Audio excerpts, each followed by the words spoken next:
구세구 건강클리닉입니다. 잇몸에 염증과 출혈 등이 생기는 치주 질환은 연령이 높을수록 이제 많이 발생합니다. 하지만 최근에는 20, 30대 젊은 층에서도 이 치주 질환 환자가 증가하고 있다고 하는데요. 이 치주 질환 만병의 근원이 되기 때문에 제대로 된 치료가 필요하겠습니다. 오늘 치주 질환의 예방과 치료, 로덴치과의 경성대점 구교일 원장과 함께합니다. 안녕하세요. 네, 반갑습니다. 로덴치과의원 경성대 부경대 구교일 원장입니다. 네, 보통 치아 건강만큼 이제 잇몸 건강에는 크게 신경을 쓰지 않는 것 같습니다. 이가 썩으면 이제 바로 병원에 달려가도 잇몸은 좀 방치하기가 쉬운데요. 근데 치주 질환은 이제 노인분들에게만 많이 일어나지 않을까 하는데 젊은 층에서도 이렇게 많다고요. 원인이 어디에 있나요? 네. 잇몸과 치아 사이엔 치은열구라는 V자 모양의 틈이 있는데요. 이 틈의 아랫부분을 박테리아가 공격해 치주인대와 인접 조직을 손상시키는 것을 치주질환이라고 합니다. 보통 20대 이상 성인에게 과반수 이상, 35세 이후엔 4명당 3명꼴로 40대 이후의 중노년층에게서는 80에서 90% 이상에서 잇몸 질환이 발생합니다. 네. 이렇듯이 나이가 들수록 발병률이 높은 질환이라는 것을 알 수 있지만 젊은 층에서도 상당수 발생합니다. 치주질환이 생기는 직접적인 원인은 치아에 지속적으로 생기는 플라그라는 세균막입니다. 플라그는 끈적하고 무색이며 이것이 단단해지면 치석이 됩니다. 플라그, 치석 등이 쌓이면 잇몸의 치아로부터 떨어지며 틈이 벌어지고 치아와 잇몸 사이에 치주낭이 생길 수 있습니다. 이 외에도 단백질, 비타민 부족, 임신, 당뇨병, 흡연, 후천성 면역 결핍증 등이 치주 질환을 악화시킬 수 있습니다. 네, 자 들었듯이 여러 가지 원인들이 있습니다. 그렇다면 일반인들이 자신의 이제 구강 건강에 이상이 생기고 있다. 어떤 징후들을 느끼면 알 수가 있는 건가요? 네. 기본적으로 양치할 때 피가 난다거나 구취가 심한 경우를 들 수 있습니다. 네. 이 경우는 정말 심각한 거고 대다수의 분들이 치실이나 치간치수를 안 쓰시는데 이런 분들은 치실이나 치간치수를 넣어봤을 때 쓰리고 피가 난다면 잇몸 질환이 잠재적으로 진행되고 있다고 보시면 됩니다. 네. 네, 많은 분들이 치과 치료는 충치나 임플란트라고 생각하시는데요. 잇몸병을 방치하면 치아의 건강도 보장할 수 없습니다. 잇몸은 치아를 받쳐주는 매우 중요한 존재입니다. 네. 잇몸 염증 초기라면 스케일링만으로 상당한 효과를 볼 수 있지만 이 시기를 놓치면 치은염에서 잇몸뼈가 흡수되는 치주질환으로 확대되게 됩니다. 네. 특히 큰 통증이나 불편함이 없기 때문에 내원을 꺼리시는 경우가 많은데 이 시기를 놓치게 되면 치아 뿌리를 지탱하고 있던 잇몸뼈가 흡수되어 흔들리는 증상이 나타나게 되고 최악의 경우 치아를 상실할 수도 있습니다. 네. 잇몸 염증이 초기라면 스케일링만으로도 상당한 효과를 볼 수 있다고 하셨습니다. 이제 스케일링도 보험이 되지 않습니까? 네. 1년에 2번인가요? 1년에 한 번입니다. 1년에 한 번이군요. 네.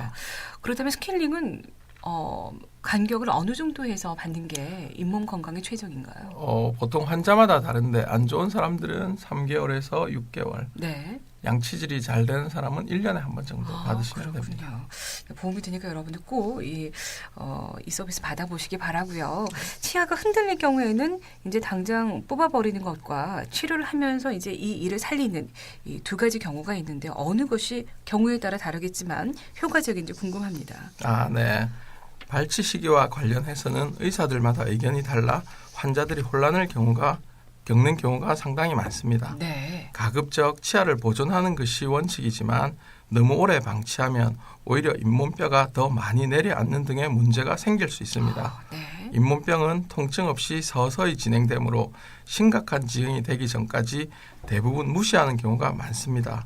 발치를 하는 경우는 염증의 정도와 환자의 나이에 따라 다르지만 일반적으로는 잇몸에 쌓여있는 부분과 밖으로 노출된 부분의 비율이 1:1 정도면 치아를 뽑지 않고 관찰해 봅니다. 네. 병의 진행 속도가 느리고 환자의 나이가 많다면 자연 치아를 그냥 유지하는 경우도 있습니다.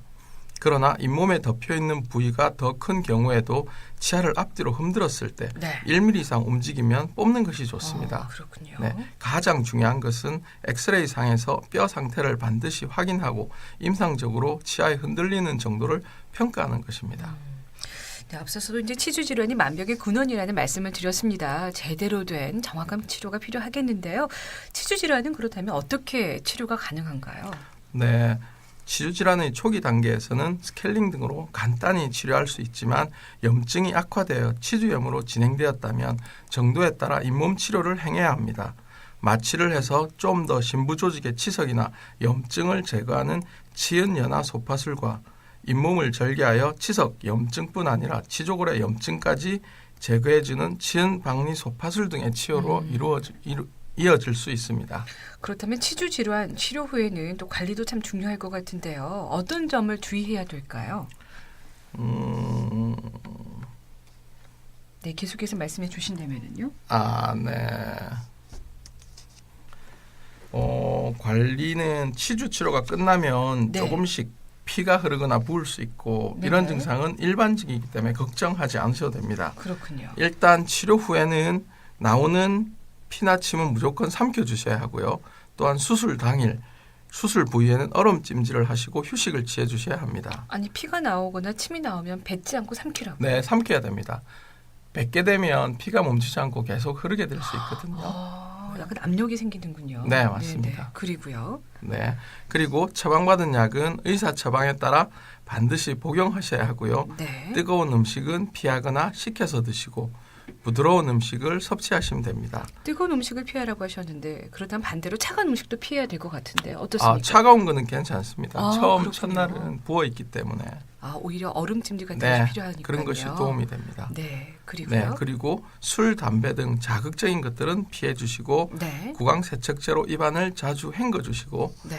그리고 잇몸에 치주포대를 붙일 수도 있는데 여기에는 치솔질을 하지 마시고 떨어지면 치과로 연락하셔서 해결하시면 되겠습니다. 네, 오늘 치주 질환에 대해서 알아보고 있습니다. OX 문제 오늘 클리닉 퀴즈 다시 한번 알려드립니다. 문제는요? 네, 오늘의 OX 문제입니다. 치주질환 치료 후에는 뜨거운 음식을 먹는 것이 좋다? 네, 방금 여러 가지 도움 말씀을 주셨는데요. 내용을 들으셨다면 충분히 맞추실 수 있는 문제입니다. O와 X 중에 골라서 한 통에 100원의 정보 이용료 부과되는 샵 0949로 보내주시면 되겠습니다.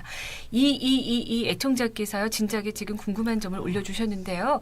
뜨거운 음식을 좋아하는데 치아에는 좋지 않겠죠? 60대 남성입니다. 앞니가 삐뚤삐뚤 너무 보기 싫어졌어요. 마음대로 웃지도 못하고 있는데요. 젊을 때는 이렇지 않았습니다. 왜 이렇게 될까요? 라고 하셨는데 나이 들어서 이렇게 정말 그 치열이 삐뚤어지는 분들이 계시더라고요. 네. 나이가 들수록 우리 네. 치아는 계속 부딪히면서 음식을 먹게 되는데 그렇게 되면 치아가 조금씩 달아나가게 됩니다. 그러면 뒤쪽에 있던 치아들이 점점 앞으로 이동을 하고 쓰러지게 됩니다. 그렇게 되면서 앞니 치아가 이렇게 삐뚤빼뚤해지는 경우가 많이 생깁니다. 네. 그거는 노화 과정에 따른 자연적인 현상이라고 보시면 됩니다. 근데 안 그런 분들도 계시지만 또 이런 분들이 있잖아요.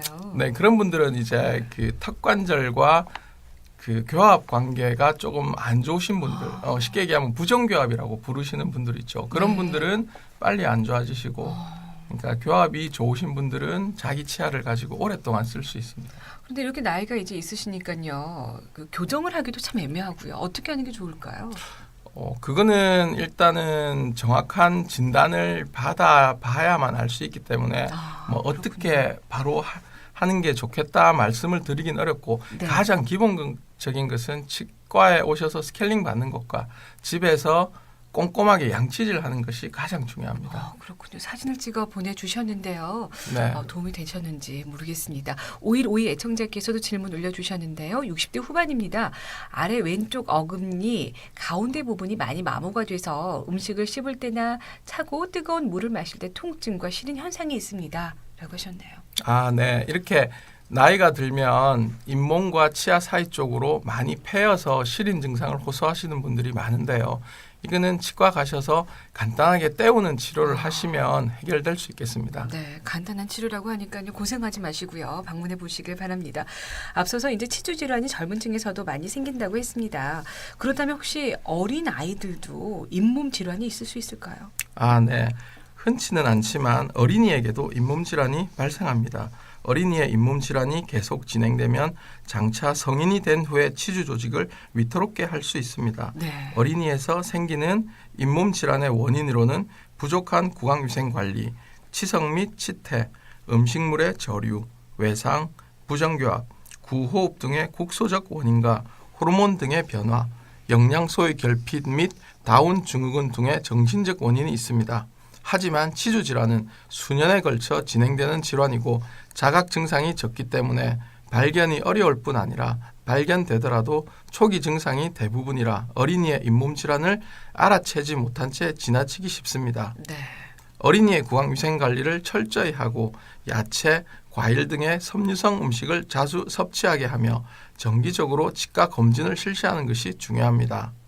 필요에 따라서는 잇몸 질환의 치료 및 부정교합의 교정적 치료 등 적극적 치료도 시행해야 합니다. 알겠습니다. 자, 그럼 이쯤에서 오늘의 클리닉 퀴즈 문제와 함께 정답 확인하도록 하겠습니다. 오늘의 문제가 어떤 거였죠? 네, 오늘의 OX 문제입니다. 치주질환 치료 후에는 뜨거운 음식을 먹는 것이 좋다. 정답은 당연히 X입니다. 네, X가 되겠습니다. 퀴즈 정답자는 프로그램 마지막에 함께 발표를 해드리겠고요. 그렇다면 가장 많은 분들께서 궁금해하실 것 같습니다. 치주 질환을 예방하는 방법이 있다면 간단하게 좀 팁을 좀 알려주시죠. 치주질환 예방법은 가장 중요한 것이 집에서 꼼꼼하게 양치질을 하는 것입니다. 네. 그리고 집에서 양치질을 잘 하더라도 안 되는 부위는 주기적으로 치과에 방문해서 검진 및 스케일링을 하는 것이 가장 좋은 방법이 되겠습니다. 1453 애청자께서 방금 막 질문 올려주셨는데요. 스케일링은 6개월에 한 번씩 받는 걸로 알고 있는데 맞나요? 라고 하셨는데 앞서 대답을 해주셨습니다. 건강한 이는 1년에 한 번 정도? 네, 그거는 환자분이 양치질을 잘 하시면 1년에 한 번, 네. 안 되시면 3개월 혹은 3개월 내지 6개월에 한 번에 할 수도 있습니다. 예, 경우에 따라 다르고요. 네. 또 스케일링을 받고 나서는 이가 왜 시린가요? 라고 하셨어요. 이가 시린 분이 계시나 봐요. 시리다고 느끼시는 분은 조금 기간을 멀리에서 하시기 때문에 치석 같은 것들이 잇몸 뿌리를 치아뼈 뿌리를 덮고 있기 때문에 그런 거를 제거하고 나면 시린 증상을 느끼는 것입니다. 쉽게 얘기하면 우리가 목욕하러 갈 때 이렇게 옷을 벗으면 추위를 느끼듯이 치아도 마찬가지로 치석이 덮여있던 것이 없어짐으로 해서 일시적인 현상이니까 걱정하지 않으셔도 됩니다. 네, 알겠습니다. 오늘 치주질환의 예방과 치료에 대해서 이야기 나눠봤습니다. 로덴치과 의원 경성대점 구교일 원장과 함께했습니다. 고맙습니다. 네, 감사합니다.